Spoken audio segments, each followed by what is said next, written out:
dishwashing soap. Saan nga? Dito. Dishwashing soap. Joy. Po. 1 tablespoon. After na guys. Meron daw sila na. Itong yeast ay ihahalo natin sa hydrogen peroxide. Pagkahalo, ilalagay niyo.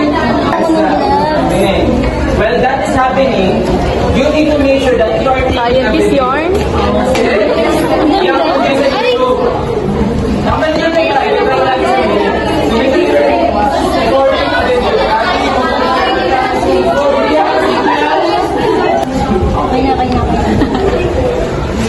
Okay. Pag sinner, hindi nyo hindi maintindihan. Ganyan lang ha. Sir nyo talaga eh.